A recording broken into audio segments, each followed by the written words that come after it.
For 12 years, Daniel Whitaker believed he was the problem, and that belief had shaped every decision he made since the day he and Sophia said "I do," carving deep grooves into his soul that no amount of professional success could ever fill. He was 38 now, a successful architect whose sleek glass and steel designs filled city skylines from Seattle to Vancouver, but none of that success could quiet the ache in his chest every time he saw a father pushing a stroller or heard a child's laughter echo through the park on lazy Sunday mornings when the world seemed to move forward, without him leaving him standing still in the middle of his own life.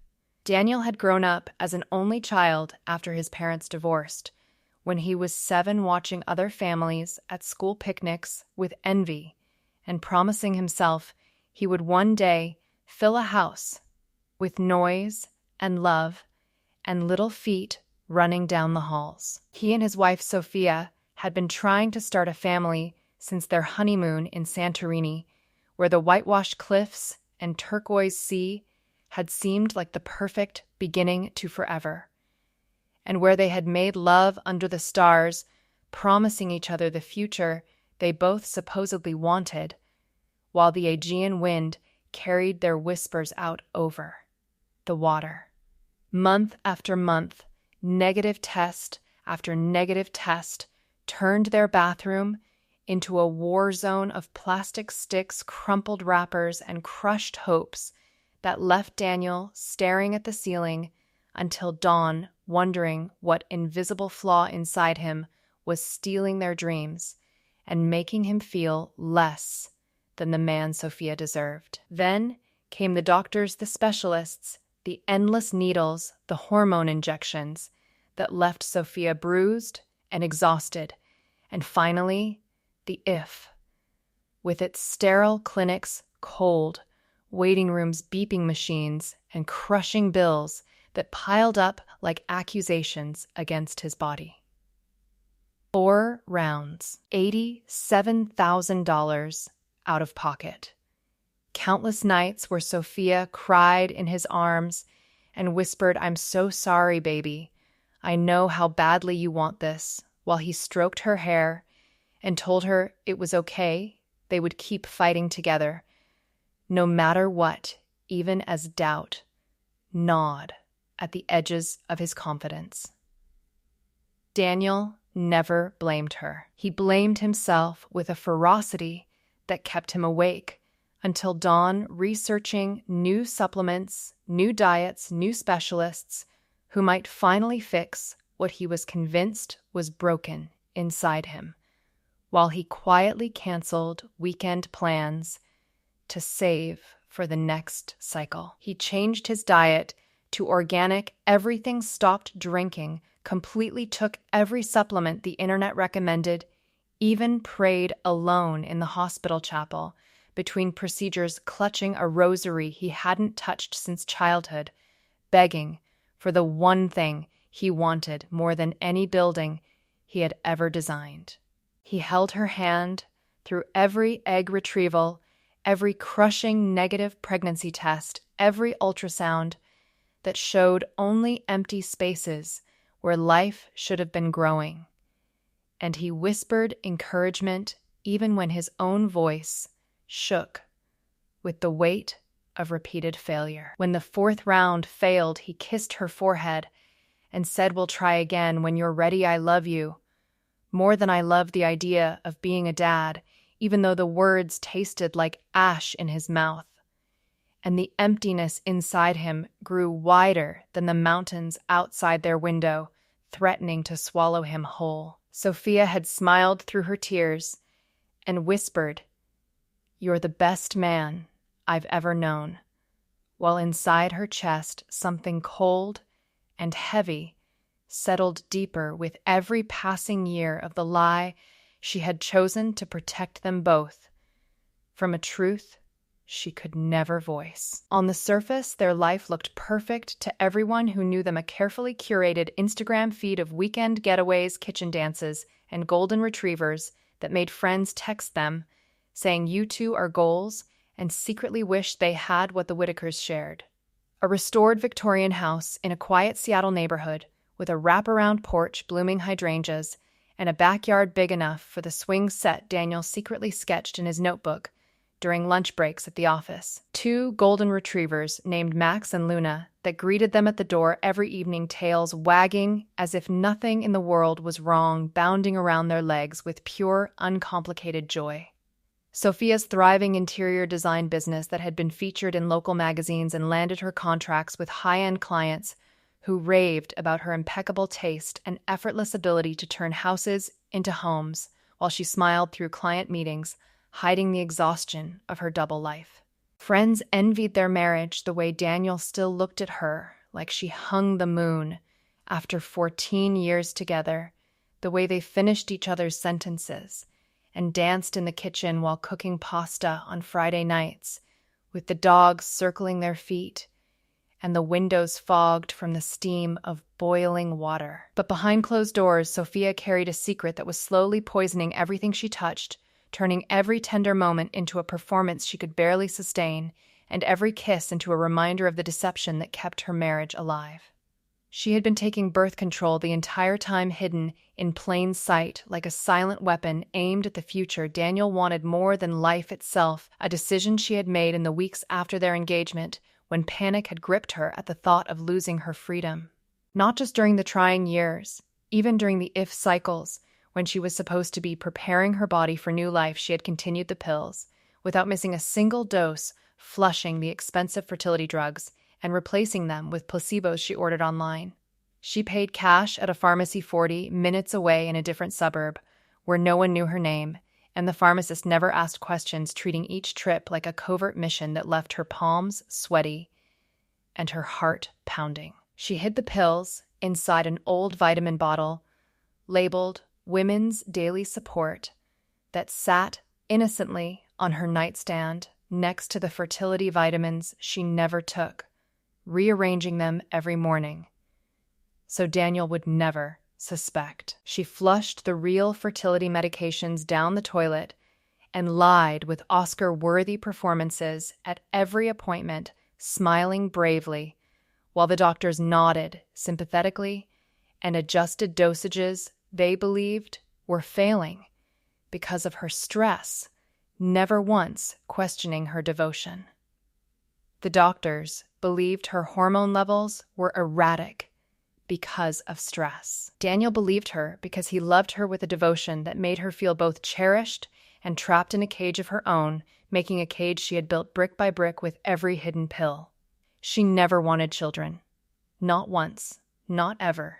But she wanted Daniel more than she had ever wanted anything, and Daniel wanted to be a father more than anything in the world, so she chose the lie and lived with it every single day, feeding it with performances and tears and careful scheduling that left her exhausted and hollow. They had met at a downtown gallery opening 13 years earlier, on a rainy spring evening that smelled of wet pavement and possibility, when the city lights reflected off puddles like scattered diamonds. Daniel was sketching building ideas on a napkin at the bar, while Sophia stood across the room admiring a massive abstract sculpture that reminded her of ocean waves crashing in her childhood summers by the Oregon coast.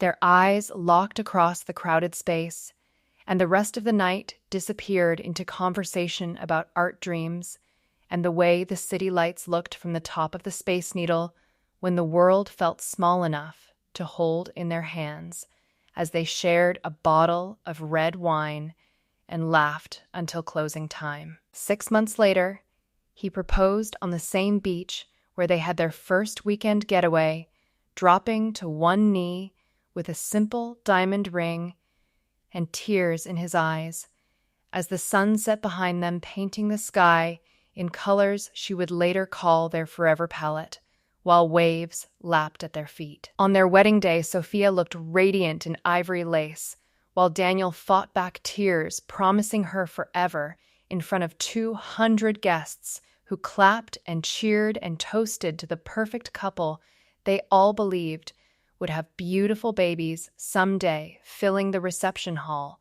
with well wishes about future generations. In the quiet moments after the reception, when the music had faded and they were alone in their suite, overlooking the water, she almost told him the truth that had been burning inside her for months. She almost said, "I don't want kids, I never have."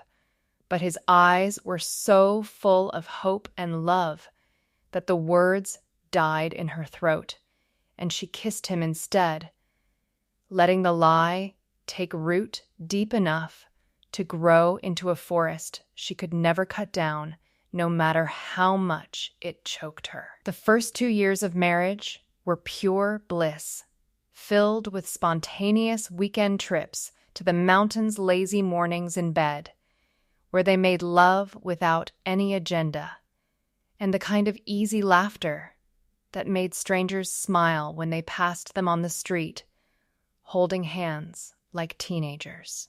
Then Daniel started talking about babies casually at first, over dinner, then more seriously during long drives along the coast, where the waves seemed to echo his longing and the future he envisioned with a house full of children. At first, Sophia laughed it off, saying they had time, they were still young, building their careers and enjoying their freedom, but inside her stomach, twisted with dread every single time the topic arose, and she felt the walls of their perfect life closing in.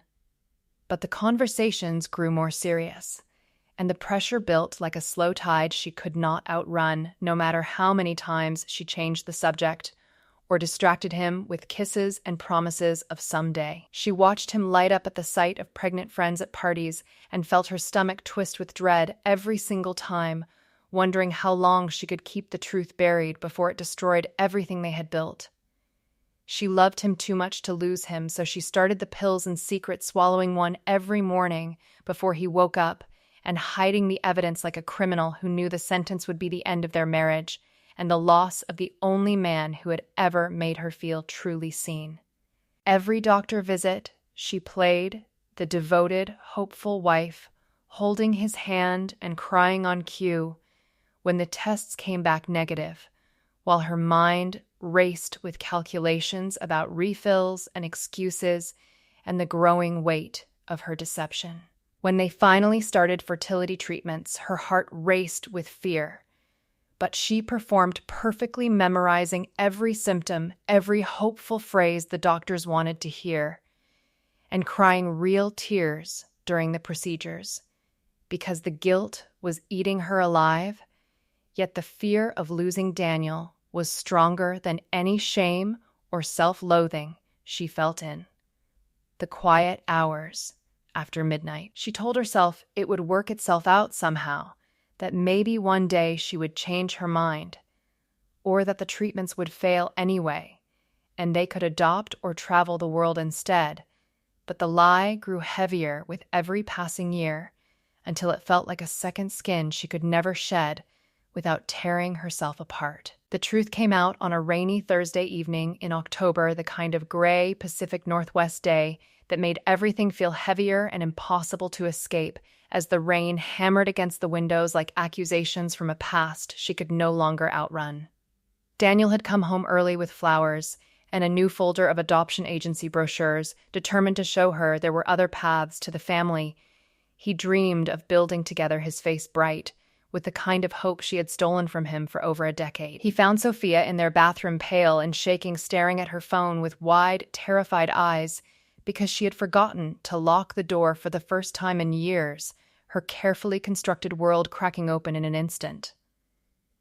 On the counter lay her hidden phone, the one she used only for her period tracking app, and secret pharmacy texts, the screen still glowing with betrayal and years of evidence she had thought was safely buried. The screen was open to a message from her best friend that read, "You can't keep doing this forever, Soph. He deserves to know you never wanted kids, it's destroying him. And you're destroying yourself too, you have to tell him before it's too late." Daniel picked up the phone with trembling hands, his face draining of color as he scrolled through years of evidence that rewrote their entire life together in brutal black and white text. He read everything 4 years of messages, photos of the hidden pill packets, screenshots of ovulation trackers. She had deliberately manipulated voice notes where Sophia confessed she felt trapped by his desire for children, but terrified of losing the man who made her feel safe and adored, and who had become her entire world. The folder of adoption papers slipped from his fingers and scattered across the marble floor like broken glass, catching the dim light from the rain-streaked window and shattering the last illusion of their perfect marriage. Sophia dropped to her knees, sobbing uncontrollably, reaching for him, as she whispered, "Daniel, please, I love you so much. I just never wanted to be a mother I knew. If I told you you would leave me, I couldn't lose you. Please don't hate me, I was scared, I still am. And I thought, if I waited long enough, you might change your mind too." Daniel stood frozen, his world shattering in slow motion, every memory of the last 12 years rewinding and reframing itself into something monstrous and calculated as the pieces finally clicked into place with horrifying clarity. 12 years of hope, 12 years of self-blame, 12 years of watching her pretend to want the same future while she secretly fought against it with every pill, every lie, every performance that had cost him his chance at fatherhood. Every tear he had cried in the car after another failed transfer, every time he had apologized to her for his supposed low sperm count that the doctors could never actually confirm, every holiday spent watching other families while he swallowed his grief so she wouldn't feel guilty. All of it had been manufactured by the woman he trusted most in the world, the woman he had built his entire life around, the woman he had defended against every doubt and every well-meaning question from family and friends. He didn't scream. He didn't throw things. He simply walked out of the house into the pouring rain and sat in his car for 4 hours until the seats were soaked and his body went numb from cold and shock, and the realization that the future he had mourned had been stolen from him deliberately, month after month, year after year. The next morning he moved into the guest room, locking the door behind him while Sophia begged through the wood, her voice hoarse from crying and promising to change everything to make it right if he would just give her another chance. For 3 weeks, she tried everything: therapy sessions, love letters, handwritten notes, left on his pillow, even offering to start, if for real this time, with a new doctor and a new promise. But the trust was gone, completely shattered beyond repair, and every word she spoke sounded like another performance to him now. The man who had once looked at her like home now looked at her like a stranger who had stolen his future, one calculated lie at a time, and the silence between them grew colder than the autumn rain outside, turning their once warm house into a tomb of broken promises. One night after she had fallen asleep on the couch from exhaustion, Daniel opened her laptop and found the final piece, a document titled "Reasons I Can't Have Kids," written 2 months before their wedding in cold clinical detail that left no room for doubt.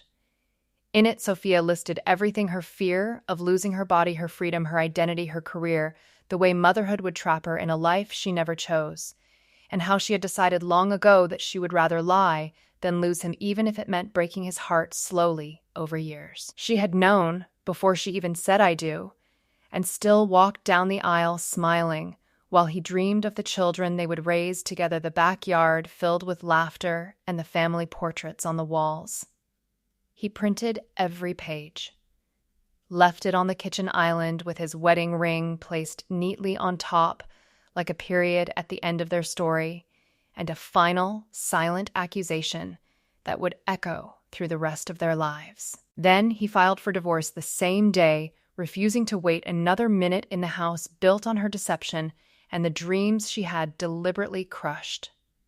The divorce was not just brutal, it was surgical and merciless, executed with the same precision Daniel used when designing skyscrapers that would stand for centuries, his pain fueling a cold determination to expose every layer of her betrayal. Daniel didn't just leave.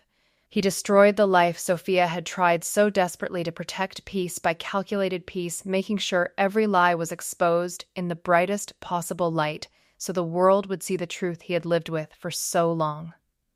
He hired the most aggressive family law attorney in the state and turned over every piece of evidence. The hidden phone records the pharmacy receipts, the 4 years of deleted messages he had recovered by forensic experts, and the chilling reasons I can't have kids document written before their wedding.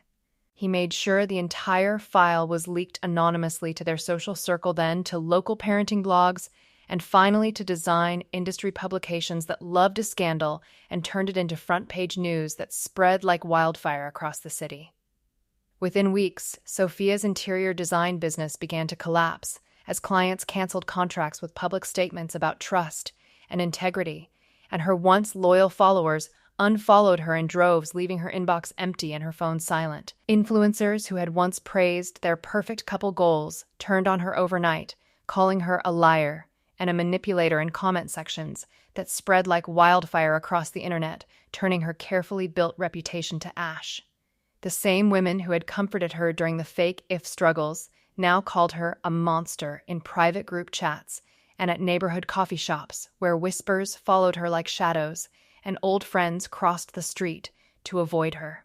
But Daniel wasn't finished. He filed a civil lawsuit for intentional infliction of emotional distress and fraud, seeking every dollar he had spent on EVE therapy and the years he lost, believing he was broken while she had known the truth all along and chosen her comfort over his happiness. The case made local news, with headlines that read, "Wife secretly took birth control for 12 years, while husband spent $87K on IF," and the story was picked up by national parenting podcasts and online forums that dissected their marriage like a true crime documentary, with strangers debating her choices in comment sections that never slept. At the settlement hearing, Sophia sat trembling in the courtroom as Daniel stared at her with ice-cold eyes, the same eyes that once looked at her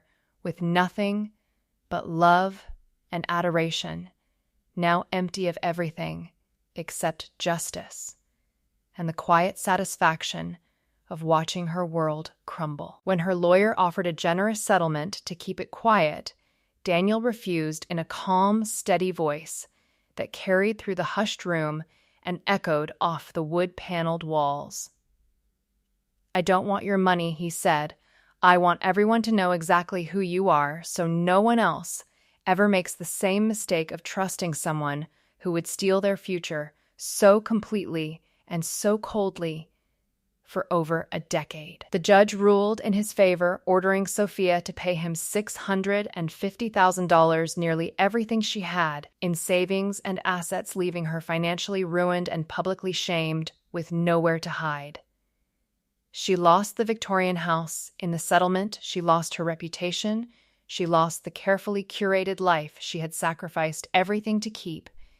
And the envy of their friends turned into pity and disgust that followed her everywhere she went. 1 year after the divorce was finalized, Sophia was living in a small one-bedroom apartment on the outskirts of the city with peeling paint, noisy neighbors, and a view of nothing but concrete and regret where the rain sounded like endless judgment against the windows.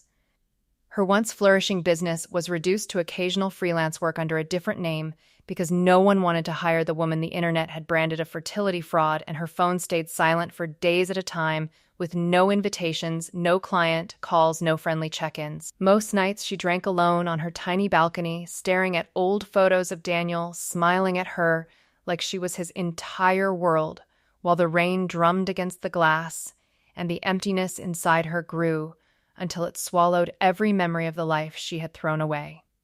Meanwhile, Daniel had rebuilt everything from the ashes, stronger and more determined than ever, surrounding himself with people who valued honesty and the simple joy of family. He met Elena, a pediatric nurse, who had always known she wanted to be a mother, and who looked at him with honest, open eyes that held no secrets, no hidden pills, no calculated lies, only a shared dream of the future they both wanted.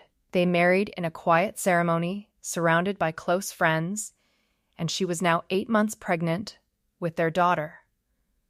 while they had also finalized the adoption of Lucas, a 3-year-old foster son, who called Daniel Daddy with pure joy every single morning and filled their home with drawings and giggles and unconditional love. Their new home near the mountains echoed with laughter and the patter of little feet and the sound of Elena singing lullabies in the nursery as Daniel finally felt the future he had fought for settling into place like the foundations of his strongest buildings, solid and unbreakable. Sophia found the courage to show up at Daniel's new house on a rainy Sunday afternoon, clutching a letter she had written apologizing for everything she had done, her hands shaking so badly she could barely hold the envelope as years of regret crashed over her. She stood on the porch, shaking from head to toe, as the rain soaked through her coat and the weight of 12 years of lies pressed down on her shoulders, making her feel smaller than she had ever felt in her life. Daniel opened the door with Lucas on his hip, the little boy staring curiously at the strange woman with sad eyes and wet hair plastered to her face, while Elena watched protectively from the hallway. Sophia whispered through chattering teeth, "I just wanted to say, I'm sorry, I loved you, I still love you, I made the worst mistake of my life. Please forgive me, I would give anything to go back and do it differently, to be the wife you deserved and the mother you dreamed of." Daniel looked at her for a long moment, the rain falling between them like a curtain, then spoke in a low, steady voice that cut deeper than any scream ever could and carried the finality of a door closing forever. "You didn't make a mistake, Sophia. You made a choice every single month for 12 years. You chose yourself over the future I wanted now. I have that future with a wife who wants it too and children who call me dad, and you have nothing because you chose to take it all from me, and I will never let you take another second of my happiness." He gently closed the door in her face without another word, leaving her standing alone in the rain, with nothing but the echo of his words and the life she had destroyed playing on repeat in her mind. 6 months later, Daniel received a single text from an unknown number. It was a photo of Sophia's wrist, bandaged from a suicide attempt taken in a sterile hospital room, with the timestamp showing she had been alone when they found her, and the caption simply reading, "I can't live with what I did." He stared at the image for almost a minute, his face expressionless, then blocked the number and deleted the message forever, refusing to let her pain pull him back into the darkness she had created, and choosing instead to protect the family he had finally earned. He walked into the nursery where his newborn daughter slept peacefully in her crib and kissed her forehead, whispering that he would always protect her and her brother from anyone who would ever try to steal their happiness or their future. That night, for the first time in years, Daniel slept without dreams of what could have been, because the future he had built was finally his and his alone, filled with the laughter and love he had fought so hard to claim. Sophia survived the attempt, but the woman who once had everything, the perfect husband, the beautiful home, the envy of everyone around her, was gone, forever replaced by a hollow shell, who would spend the rest of her life knowing she had destroyed the only man who had ever truly loved her, and lost him to the very future she had tried to deny him. Daniel Whitaker finally had the family he always wanted, the one he had fought for and earned through pain and truth and the quiet strength of moving forward. And Sophia Whitaker had exactly what she deserved, nothing but the silence of a life built on lies that had finally come crashing down around her, leaving her alone with the consequences of every hidden pill and every stolen year.